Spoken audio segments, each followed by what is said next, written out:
ಎಲ್ಲರಿಗೂ ನಮಸ್ಕಾರಗಳು. ಸ್ಮಿತಾಸ್ ಮ್ಯಾಜಿಕ್ ಹ್ಯಾಂಡ್ಸ್ಗೆ ನಿಮ್ಮೆಲ್ಲರಿಗೂ ಸ್ವಾಗತ. ನೋಡಿ, ಇವತ್ತು ನಾನು ನಿಮಗೆ ಸಂಪತ್ ಶುಕ್ರವಾರ ಅಂದರೆ ಶುಕ್ರ ಗೌರಿ ಪೂಜೆಯ ಬಗ್ಗೆ ಮಾಹಿತಿ ಕೊಡ್ತಾ ಇದ್ದೇನೆ. ಇದನ್ನು ಪ್ರತಿಯೊಬ್ಬರು ಕೂಡ ಆಚರಣೆ ಮಾಡ್ತಾರೆ. ಇದು ನಮಗೆ ಎಂದಿನಿಂದ ಪ್ರಾರಂಭ ಅಂತಂದರೆ ಈಗ ಆಗಸ್ಟ್ 14ನೇ ತಾರೀಕಿಂದ ಶುಕ್ರವಾರದ ದಿವಸದಿಂದ ಪ್ರಾರಂಭವಾಗುತ್ತದೆ. ಅದು ಎಷ್ಟು ವಾರಗಳು ಅಂದರೆ 14ನೇ ತಾರೀಕು ಮತ್ತು 21 ಮತ್ತು 28ನೇ ತಾರೀಕು. ಅದರ ನಂತರದಲ್ಲಿ ಸೆಪ್ಟೆಂಬರ್ 4ನೇ ತಾರೀಕು, ಅಲ್ಲಿಗೆ 4 ವಾರಗಳಾಗುತ್ತೆ. 5ನೇ ವಾರ ಅಂದರೆ 11ನೇ ತಾರೀಕು ಏನಾಗುತ್ತೆ ಅಂದರೆ ಅಮಾವಾಸ್ಯೆ ಬಂದುಬಿಟ್ಟಿರುತ್ತೆ. ನಾನು ಆ ಒಂದು ಸಮಯದಲ್ಲಿ ನಿಮಗೆ ಕೊನೆಯ ವಾರದ ಬಗ್ಗೆ ಮಾಹಿತಿ ಕೊಡ್ತಾ ಹೋಗ್ತೇನೆ. ನಾವು ಮೊದಲು ಮಾಡಬೇಕಾಗಿರುವಂಥದ್ದು ಏನಪ್ಪ ಅಂತಂದರೆ ಪೀಠದ ಸಿದ್ಧತೆಯನ್ನು ನಾವು ಮಾಡಿಕೊಳ್ಳಬೇಕಾಗುತ್ತದೆ. ಆ ಪೀಠದ ಮೇಲೆ ಇದು ಲಕ್ಷ್ಮೀ ಪೂಜೆ ಆಗಿರೋದ್ರಿಂದ ಅದರ ಮೇಲೆ ಸ್ವಲ್ಪ ಮಟ್ಟಿಗೆ ಶ್ರೀಗಂಧ, ಪಚ್ಚ ಕರ್ಪೂರವನ್ನು ಹಾಕಿ ನಂತರದಲ್ಲಿ ಕಳಸವನ್ನು ಪ್ರತಿಷ್ಠಾಪನೆ ಮಾಡ್ಕೋಬೇಕಾಗುತ್ತದೆ. ಕಳಸವನ್ನು ಪ್ರತಿಷ್ಠಾಪನೆ ಮಾಡ್ಕೊಳ್ಳೋಂಥ ಸಂದರ್ಭದಲ್ಲಿ ಮೊದಲು ತಟ್ಟೆಯಲ್ಲಿ ಅಕ್ಕಿಯನ್ನು ಹಾಕ್ಕೊಳ್ಳಿ. ಅಕ್ಕಿಯ ಮೇಲೆ ನೀವು ಓಂ ಮತ್ತು ಶ್ರೀ ಸ್ವಸ್ತಿಕ್ ಚಿಹ್ನೆನೆಲ್ಲ ಬರೆದ್ಬಿಟ್ಟು ಆಮೇಲೆ 2 ವಿಳೆದೆಲೆ ತೆಗೆದುಕೊಳ್ಳಿ. ವಿಳೆದೆಲೆ ಮೇಲೆ ಶ್ರೀಮ್ ಅಂತೇಳಿ ಬೀಜಾಕ್ಷರ ಮಂತ್ರವನ್ನು ಬರೆದು ಅದರ ಮೇಲೆ ನೀವು ಅಕ್ಷತೆಯನ್ನು ಹಾಕಿ ನಂತರದಲ್ಲಿ ನಾವು ಕಳಸವನ್ನು ಪ್ರತಿಷ್ಠಾಪನೆ ಮಾಡಬೇಕಾಗುತ್ತದೆ. ಈಗಾಗಲೇ ಕಳಸದ ಬಗ್ಗೆ ಮಾಹಿತಿ ಕೊಟ್ಟಿದ್ದೇನೆ. ಇದನ್ನು ನಾವು ಬೇರೆಯೇ ಕಳಸವನ್ನು ಇಟ್ಟು ಪೂಜೆ ಮಾಡಬೇಕಾಗುತ್ತದೆ. ಯಾಕಂದರೆ ದಿನನಿತ್ಯ ಕಳಸವು ಕೂಡ ನಮಗೆ ಬಹುಮುಖ್ಯವಾಗಿರುತ್ತದೆ. ಅದು ನಮ್ಮ ಮನೆಯ ದೇವರ ಕಳಸವಾಗಿರುತ್ತದೆ. ಹಾಗಾಗಿ ಈ ಒಂದು ಕಳಸಕ್ಕೆ ನೀವು ಪೂಜೆ ಮಾಡ್ಕೋಬೋದಾಗುತ್ತದೆ. ಕೆಲವೊಬ್ಬರಿಗೆ ಲಕ್ಷ್ಮೀ ಕಳಸನೇ ಇರುತ್ತೆ, ಅವರಿಗೆ ಸಮಸ್ಯೆ ಆಗೋದೇ ಇಲ್ಲ. ಅದೇ ಕಳಸವನ್ನಿಟ್ಟೆ ನೀವು ಪೂಜೆ ಮಾಡ್ಕೋಬೋದು. ಇನ್ನು ಕಳಸದ ಒಳಗೆ ನಾವು ಮೊದಲು ಅರಿಶಿನ ಕುಂಕುಮ ಹಚ್ಬಿಟ್ಟು ನಂತರದಲ್ಲಿ ಕಳಸದ ಒಳಗೆ ಶ್ರೀಗಂಧ, ಅರಿಶಿಣ, ಕುಂಕುಮ ಜೊತೆಯಲ್ಲಿ ಗಂಗಾಜಲ, ರೋಸ್ ವಾಟರ್ ಇವೆಲ್ಲವನ್ನು ಹಾಕಬೇಕು. ಆಮೇಲೆ ಹಸುವಿನ ಗಂಜಲ ಹಾಕಬೇಕು. ಆಮೇಲೆ ಒಂದೇ ಒಂದು ಅರಿಶಿಣದ ಕೊಂಬು, ಆಮೇಲೆ ಒಂದು ಅಡಿಕೆ, 2 ಏಲಕ್ಕಿ, ಅದರ ಜೊತೆಯಲ್ಲಿ ಸ್ವಲ್ಪ ಮಟ್ಟಿಗೆ ಬೆಲ್ಲವನ್ನು ಹಾಕಬೇಕಾಗುತ್ತದೆ. ಸಿಹಿ ಪದಾರ್ಥ ನಾವು ಹಾಕಲೇಬೇಕಾಗುತ್ತದೆ. ಹಾಗೆಯೇ ಆ ಕಳಸದ ಒಳಗೂ ಕೂಡ ಸ್ವಲ್ಪ ಮಟ್ಟಿಗೆ ಪಚ್ಚ ಕರ್ಪೂರ ಮತ್ತು ಜಾವದ್ ಪೌಡರನ್ನು ಹಾಕಲೇಬೇಕಾಗುತ್ತದೆ.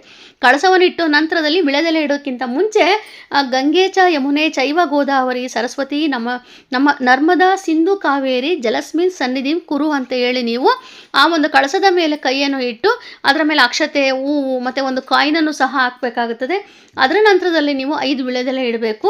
ಹಾಗೆಯೇ ಶ್ರೀ ಕಲಶಾತ್ಮಕ ಸಕಲ ದೇವತಾಭ್ಯೋ ನಮಃ ಅಂತೇಳಿ ಗಂಧಾಕ್ಷತ ಪುಷ್ಪಾಣಿ ಸಮರ್ಪಯಾಮಿ ಅಂತೇಳಿ ಗಂಧ ಎಲ್ಲವನ್ನು ಹಾಕಿ 5 ವಿಳೆದೆಲೆ ಇಟ್ಟು ಹಾಗೆಯೇ ಒಂದು ಕಾಯಿಯನ್ನು ಸಹ ಇಡಬೇಕು. ಈ ಕಾಯಿ ನೀವು ಪ್ರತಿ ವಾರವೂ ಕೂಡ ಹೊಸ ಕಾಯಿಯನ್ನಿಟ್ಟೇ ಪೂಜೆ ಮಾಡ್ಕೋಬೇಕಾಗುತ್ತದೆ.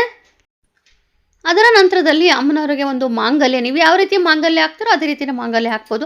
ಹಾಗೆ ಗೆಜ್ಜೆ ವಸ್ತ್ರ ಮತ್ತು ಮುಖಪದ್ಮವನ್ನು ಹಾಕಬೇಕು. ಹಾಗೆಯೇ ಇದು ಶುಕ್ರ ಗೌರಿ ಪೂಜೆ ಆಗಿರೋದ್ರಿಂದ ನಿಮ್ಮಲ್ಲಿರುವಂಥ ಸ್ವಲ್ಪ ಮಟ್ಟಿಗೆ ಬಂಗಾರವನ್ನು ಸಹ ಹಾಕ್ಬೋದು. ಒಂದು ಸರ ಹಾಕಿದ್ರೂ ಸಾಕು, ತೊಂದರೆ ಇಲ್ಲ. ಆಮೇಲೆ ಒಂದು ಲಕ್ಷ್ಮೀ ವಿಗ್ರಹ ಮತ್ತು ಒಂದು ಗಣಪತಿ ವಿಗ್ರಹವನ್ನು ಇಟ್ಟಿದ್ದೇನೆ. ಹಾಗೆ ನೀವು ವಿಗ್ರಹ ಇಡೋದಕ್ಕಿಂತ ಮುಂಚೆ ಮೊದಲೇ ಒಂದು ಪಂಚಾಮೃತ ಅಭಿಷೇಕವನ್ನು ಸಹ ಮಾಡಿ ಇಡ್ಬೋದು. ಯಾಕಂದರೆ ಇದು ನಮಗೆ ಶ್ರಾವಣ ಮಾಸ ಶುಕ್ರ ಗೌರಿ ಪೂಜೆ ಆಗಿರುತ್ತದೆ. ಹಾಗಾಗಿ ಇಟ್ಟು ಪೂಜೆ ಮಾಡಬೇಕಾಗುತ್ತದೆ. ಆಮೇಲೆ ಶುಕ್ರ ಗೌರಿನ ನೀವು ಸ್ಥಾಪನೆ ಮಾಡಿಕೊಳ್ಳುವಂಥ ಸಂದರ್ಭದಲ್ಲಿ ನೀವೇನು ಹೇಳ್ಕೋಬೇಕು ಅಂತಂದರೆ ನಮಸ್ತೆಸ್ತು ಮಹಾಮಾಯೆ ಶ್ರೀಪೀಠೇಶ್ವರ ಪೂಜಿತೆ ಶಂಖಚಕ್ರ ಗದಾಸ್ತೆ ಮಹಾಲಕ್ಷ್ಮಿ ನಮಸ್ತುತೆ ಅಂತ ಹೇಳಿ ನೀವು ಆ ಒಂದು ಸ್ತೋತ್ರವನ್ನು ಹೇಳಿಕೊಂಡು ಪೂಜೆಯನ್ನು ಪ್ರಾರಂಭ ಮಾಡಬೇಕಾಗುತ್ತದೆ. ಈ ಒಂದು ಸಂಪತ್ ಶುಕ್ರ ಗೌರಿ ಪೂಜೆ ಏನಪ್ಪ ಅಂದರೆ ಪ್ರತಿಯೊಬ್ಬರು ಕೂಡ ಪುಸ್ತಕ ಇಟ್ಕೊಂಡಿರ್ತಾರೆ. ಯಾಕಂದರೆ ಇದು ಈಗಿನ ಒಂದು ವ್ರತ ಅಲ್ಲ, ತುಂಬ ವರ್ಷಗಳಿಂದ ತುಂಬ ಜನ ಮಾಡ್ಕೊಂಡು ಬಂದಿರ್ತೀರಿ. ಹಾಗಾಗಿ ಇದರ ಸಮಸ್ಯೆನೇ ಆಗೋದಿಲ್ಲ. ಆಮೇಲೆ ನೀವು ಒಂದು ಪಕ್ಷ ಪುಸ್ತಕ ಇಲ್ಲ ಅಂತ ಬಂದಾಗ ನೀವು ಈಗ ಪ್ರತಿಯೊಂದು ಬುಕ್ ಶಾಪಲ್ಲೂ ಕೂಡ ಹೇಳಿದ್ರೆ ಸಾಕು, ತರಿಸ್ಕೊಟ್ಬಿಡ್ತಾರೆ. ನಿಮ್ಗೆ ಯಾವೆಲ್ಲ ದೇವ್ರ ಬುಕ್ಸ್ ಎಲ್ಲ ಬೇಕು ಅಂತ ಹೇಳಿದ್ರೆ ಸಾಕು, ಎಲ್ಲವನ್ನು ಸಹ ತರಿಸ್ಕೊಡ್ತಾರೆ. ಹಾಗೆ 2 ತುಪ್ಪದ ದೀಪವನ್ನು ಸಹ ರೆಡಿ ಮಾಡಿದ್ದೇನೆ. ನೋಡಿ, ಈ ತುಪ್ಪದ ದೀಪ ವಿಶೇಷತೆ ಏನಪ್ಪ ಅಂತಂದರೆ ಇದರಲ್ಲಿ ನಾನು ಲವಂಗ, ಪಚ್ಚ ಕರ್ಪೂರ ತುಂಬ ವಿಶೇಷತೆ ವಸ್ತುಗಳನ್ನು ಹಾಕಿ ನಾನು ಸಿದ್ಧತೆ ಮಾಡಿರೋದ್ರಿಂದ ನೀವು ಸಪ್ರೇಟಾಗಿ ದೀಪಾರಾಧನೆ ಮಾಡುವಂಥ ಸಂದರ್ಭದಲ್ಲಿ ನೀವು ಅದ್ರ ಮೇಲೆ ಲವಂಗ, ಏಲಕ್ಕಿ ಎಲ್ಲ ಹಾಕಬೇಕು, ಆ ಥರ ಏನಿಲ್ಲ. ಹಾಗೆ ಪೂಜೆಯ ಕೊನೆಯಲ್ಲಿ ಒಂದು ಕೆಂಪಾರತಿ ಮಾಡಬೇಕಾಗುತ್ತದೆ. ಅದನ್ನು ಕೂಡ ನೀವು ಸಿದ್ಧತೆ ಮಾಡಿ ಇಟ್ಕೊಳ್ಳಿ. ಆಮೇಲೆ ಕಾಮಾಕ್ಷಿ ದೀಪವನ್ನು ಕೂಡ ಹಚ್ಚಿ, ಇದು ಶ್ರಾವಣ ಮಾಸನೂ ಕೂಡ ಹೌದು, ಹಾಗೆ ಶುಕ್ರವಾರವೂ ಕೂಡ ಹೌದು. ಹಾಗಾಗಿ ಒಂದು ಕಾಮಾಕ್ಷಿ ದೀಪವನ್ನು ಹಚ್ಚಬೇಕಾಗುತ್ತದೆ.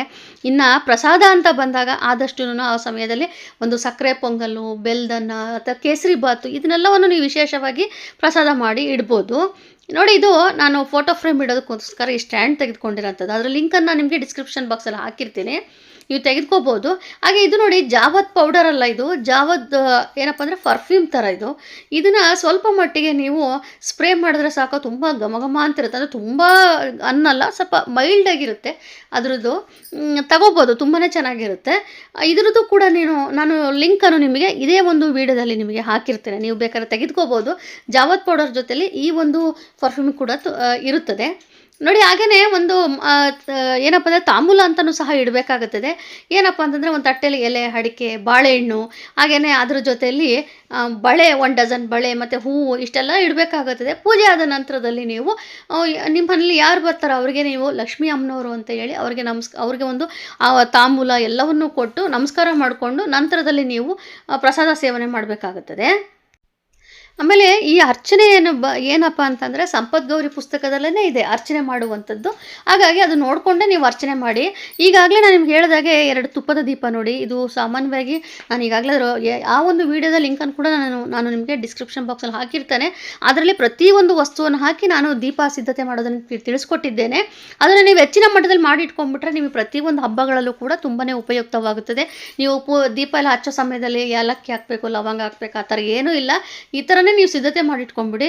ನಾರ್ಮಲ್ ದೀಪಕ್ಕೆ ಹಾಕೋ ಬತ್ತಿಗೂ ಕೂಡ ನೀವು ಇದೇ ಥರನೇ ಸಿದ್ಧತೆ ಮಾಡ್ಕೊಳ್ಳಿ. ತುಪ್ಪದ ಬತ್ತಿಗೂ ಕೂಡ ಇದೇ ಥರನೇ ಸಿದ್ಧತೆ ಮಾಡ್ಕೊಂಬಿಡಿ, ತುಂಬಾ ಒಳ್ಳೆಯದು.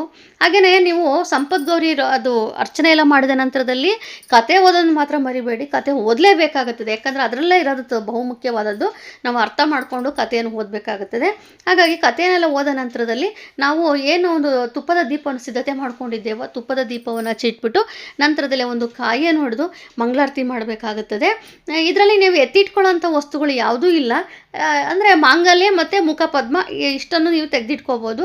ಇನ್ನು ಮಿಕ್ಕಿರೋ ಎಲ್ಲ ವಸ್ತುಗಳು ಕೂಡ ವಿಸರ್ಜನೆ ಮಾಡಿ ನಂತರದಲ್ಲಿ ಮತ್ತೊಮ್ಮೆ ನೀವು ಹೊಸದಾಗಿ ಕಳಸ ಇಟ್ಟು ಪೂಜೆ ಮಾಡಬೇಕಾಗುತ್ತದೆ. ಹಾಗೆ ಆವತ್ತಿನ ದಿವಸ ನೀವು ಮಾವಿನ ಎಲೆ ಸಿಕ್ಕರೆ ತುಂಬಾ ಒಳ್ಳೆಯದು. ಮಾವಿನ ಎಲೆನೂ ಕೂಡ ಇಟ್ಟು ಅದ್ರ ಮೇಲೆ ನೀವು ಕಳಸ ಸ್ಥಾಪನೆ ಮಾಡ್ಕೊಳ್ಳಿ. ನನಗೆ ಇವತ್ತು ಮಾವಿನ ಎಲೆ ಸಿಕ್ಕಿರಲಿಲ್ಲ, ಹಾಗೆ ಪೂಜೆ ತಿಳಿಸ್ಕೊಡ್ತಾ ಇದ್ದೇನೆ. ಏನೇ ಪೂಜೆ ಮಾಡಿದ್ರೂ ಕೂಡ ನಾವು ಮೊದಲು ನಮ್ಮ ಕುಲದೇವರಿಗೆ ಗಣೇಶನಿಗೆ ನಮಸ್ಕಾರ ಮಾಡಿಕೊಂಡೆ ನಾವು ಬೇರೆ ಪೂಜೆ ವ್ರತಗಳನ್ನು ಪ್ರಾರಂಭ ಮಾಡಬೇಕಾಗುತ್ತದೆ. ಹಾಗಾಗಿ ನೀವು ಅದೇ ರೀತಿಯೇ ನೀವು ಪ್ರಾರಂಭ ಮಾಡಬೇಕಾಗುತ್ತದೆ. ಮತ್ತು ಇನ್ನೇನಪ್ಪ ವಿಚಾರಗಳು ಅಂತಂದರೆ, ನೀವು ಒಂದು ಸಂಕಲ್ಪ ಮಾಡ್ಕೊಳ್ಳೋಂಥ ಸಮಯದಲ್ಲಿ ನೀವು ಇಷ್ಟನ್ನು ಹೇಳ್ಕೋಬೇಕಾಗುತ್ತದೆ. ನಮ್ಮ ಕುಟುಂಬದಲ್ಲಿ ಧನಧಾನ್ಯ, ಸೌಭಾಗ್ಯ, ಆರೋಗ್ಯ, ಶಾಂತಿ, ಎಲ್ಲದು ಸಮೃದ್ಧಿ ಎಲ್ಲವನ್ನೂ ಕೊಡು ಅಮ್ಮ ಅಂತೇಳಿ ನೀವು ಆ ಒಂದು ಅಮ್ಮನ ಹತ್ರ ಕೇಳಿಕೊಂಡು ನಮಸ್ಕಾರ ಮಾಡ್ಕೋಬೇಕಾಗುತ್ತದೆ. ಅಷ್ಟನ್ನು ನೀವು ಮಾಡೋದ್ರಿಂದ ಪ್ರತಿ ವಾರವೂ ಮಾಡಿ. ಈಗ ಒಂದು ವಾರದಲ್ಲಿ ನಿಮಗೆ ಪೀರಿಯಡ್ಸ್ ಪ್ರಾಬ್ಲಮ್ ಬಂತಪ್ಪ, ಅದನ್ನು ಬಿಟ್ಟು ಅದ್ರ ಮುಂದಿನ ವಾರ ಮಾಡಿ. 4 ವಾರಗಳು ಸಿಗುತ್ತೆ. ಅಥವಾ ನಿಮ್ಮ ಮನೆಯಲ್ಲಿ ನಿಮ್ಮ ಫ್ಯಾಮಿಲಿ ಮೆಂಬರ್ಸಲ್ಲಿ ಯಾರಾದರೂ ಪೂಜೆ ಮಾಡ್ತೀವಿ ಅನ್ನೋ ಒಂದು ಆಸಕ್ತಿ ಇತ್ತು ಅಂದರೆ ಅವ್ರ ಹತ್ರನೂ ಸಹ ನೀವು ಮಾಡಿಸ್ಬೋದು. ನೀವೇ ಮಾಡಬೇಕು ಆ ಥರ ಅಲ್ಲ, ಅವ್ರ ಹತ್ರನೂ ಸಹ ನೀವು ಮಾಡಿಸ್ಬೋದು. ಉಪವಾಸ ಅಂತ ಬಂದಾಗ ಬೆಳಗ್ಗೆಯಿಂದ ಸಾಯಂಕಾಲ ತನಕ ಉಪವಾಸ ಇರಿ. ಆದಷ್ಟು ಇರೋದಕ್ಕಾಗದೆ ಹೋದಾಗ ಹಾಲು ಹಣ್ಣು ತೆಗೆದುಕೋಬೋದು. ಆಮೇಲೆ ಏನು ಪ್ರಸಾದ ಇಟ್ಟಿರ್ತೀರೋ ಅದು ಕೂಡ ಪ್ರಸಾದ ನೀವು ಸೇವನೆ ಮಾಡ್ಬೋದು. ಇದಿಷ್ಟು ನೀವು ಸಂಪದ್ಗೌರಿ ಪೂಜೆ ಮಾಡುವಂಥ ವಿಧಿವಿಧಾನಗಳು. ಇದರಲ್ಲಿ ಒಂದು ವಿಚಾರ ಮಿಸ್ ಆಗಿರೋದು ಏನಪ್ಪ ಅಂತಂದರೆ, ನೀವು ಕಳಸಕ್ಕೆ ಕಂಕಣವನ್ನು ಕಟ್ಟಿ ನಂತರದಲ್ಲೇ ನೀವು ಕಳಸಕ್ಕೆ ಹಾಕುವಂಥ ವಸ್ತುಗಳನ್ನು ಹಾಕಿ ಎಲೆ ಮತ್ತು ಮಾವಿನ ಸೊಪ್ಪನ್ನಿಟ್ಟು ಕಾಯಿಯನ್ನಿಟ್ಟು ನೀವು ಒಂದು ಪೂಜೆ ಮಾಡ್ಕೋಬೇಕಾಗುತ್ತದೆ. ಅದೊಂದು ಕಂಕಣ ಒಂದು ಕಟ್ಟೋದನ್ನು ತಿಳಿಸ್ಕೊಟ್ಟಿಲ್ಲ. ಆಮೇಲೆ ಕೆಂಪಾರತಿ ಕೂಡ ಮಿಸ್ ಆಗಿದೆ. ಹಾಗಾಗಿ ನೀವು ರಾತ್ರಿ ಸಮಯದಲ್ಲಿ ಮಲಗುವಂಥ ಸಮಯದಲ್ಲಿ ನೀವು ಕೆಂಪಾರತಿಯನ್ನು ಮಾಡಿ ಅಮ್ಮನವ್ರಿಗೆ ಒಂದು ಆ ಬೊಟ್ಟನ್ನು ಇಟ್ಟು ನೀವು ನಮಸ್ಕಾರ ಮಾಡಿಕೊಂಡು ನೀವೇನು ಪ್ರಸಾದ ಇಟ್ಟಿರ್ತೀರೋ ರಾತ್ರಿ ಏನು ಊಟ ಮಾಡಬೇಕು ಅಂದ್ಕೊಂಡಿರ್ತೀರೋ ಊಟವನ್ನು ಮಾಡ್ಬೋದು. ನಂತರದ ದಿವಸದಲ್ಲಿ ಈಗ ನಮಗೆ ಶುಕ್ರವಾರ ಅಂದರೆ ಏನಾಗುತ್ತೆ ಅಂತಂದರೆ, ಆದಷ್ಟು ನೀವು ಭಾನುವಾರನೇ ತೆಗೆದ್ರೆ ಒಳ್ಳೆಯದು. ಯಾಕಂತಂದರೆ ಈಗ ನಾವು ಶುಕ್ರವಾರ ಪೂಜೆ ಮಾಡಿರ್ತೀವಿ. ನಂತರದ ದಿವಸದಲ್ಲಿ ನಮಗೆ ಶ್ರಾವಣ ಶನಿವಾರವೂ ಕೂಡ ಇರ್ತದೆ. ಕೆಲವೊಬ್ಬರಿಗೆ ಅದು ಮನೆ ದೇವರು ಕೂಡ ಆಗಿರುತ್ತದೆ. ಶ್ರಾವಣ ಶನಿವಾರ ಅಂದರೆ ಲಕ್ಷ್ಮೀ ವೆಂಕಟೇಶ್ವರ ಸ್ವಾಮಿ ವಾರವೇ ಆಗಿರುತ್ತದೆ. ಹಾಗಾಗಿ ಅಂದಿನ ದಿವಸವೂ ಬಿಡೋದ್ರಲ್ಲಿ ತಪ್ಪೇನಿಲ್ಲ.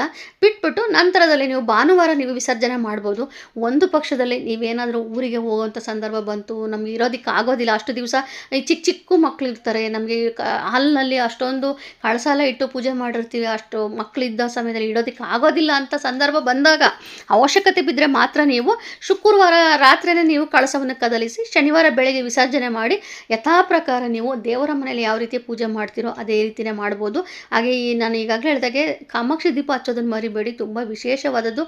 ಯಾರಾದರೂ ತೆಗೆದುಕೊಂಡಿಲ್ಲ ಅಂತಂದರೆ ಈ ಒಂದು ಒಳ್ಳೆಯ ಸಮಯ ಶ್ರಾವಣ ಮಾಸದಲ್ಲಿ ಎಲ್ಲರೂ ಕೂಡ ತೆಗೆದುಕೊಂಡು ಈ ದೀಪಾರಾಧನೆ ಮಾಡಿ ನಿಮ್ಮ ಮನೆಗೆ ಅಮ್ಮನವರೇ ವಾಸ ಇರ್ತಾರೆ. ತುಂಬಾ ಒಳ್ಳೆಯದಾಗ್ತಾ ಬರುತ್ತೆ. ಆಮೇಲೆ ವಿಶೇಷವಾಗಿ ಧೂಪ ಹಾಕೋದನ್ನು ಸಹ ಮರಿಬೇಡಿ. ನಾನು ಧೂಪದ ಬಗ್ಗೆ ಮುಂದಿನ ವಿಡಿಯೋದಲ್ಲಿ ಮಾಹಿತಿ ಕೊಡ್ತೇನೆ.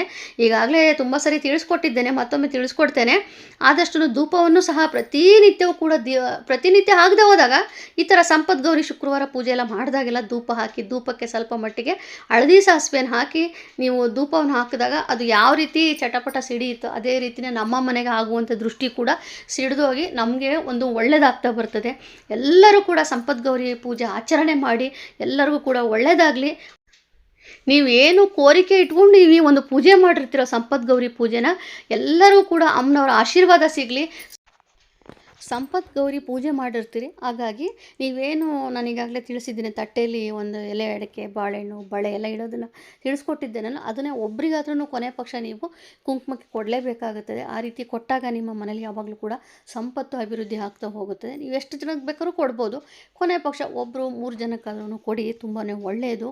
ಹಾಗೆಯೇ ಇವತ್ತಿನ ಒಂದು ವಿಡಿಯೋ ತುಂಬ ಜನಕ್ಕೆ ಉಪಯುಕ್ತವಾಗಿದೆ ಅಂತ ನಾನು ಭಾವಿಸಿದ್ದೇನೆ. ದಯವಿಟ್ಟು ಆದಷ್ಟು ಶೇರ್ ಮಾಡಿ, ಲೈಕ್ ಮಾಡಿ, ಕಮೆಂಟ್ ಮಾಡಿ, ಸಬ್ಸ್ಕ್ರೈಬ್ ಮಾಡ್ಕೊಳ್ಳಿ. ಹಾಗೆ ನನ್ನ ಒಂದು ಫೇಸ್ಬುಕ್ ಮತ್ತು ಇನ್ಸ್ಟಾಗ್ರಾಮ್ ಪೇಜನ್ನು ಸಹ ಫಾಲೋ ಮಾಡಿ. Thank you.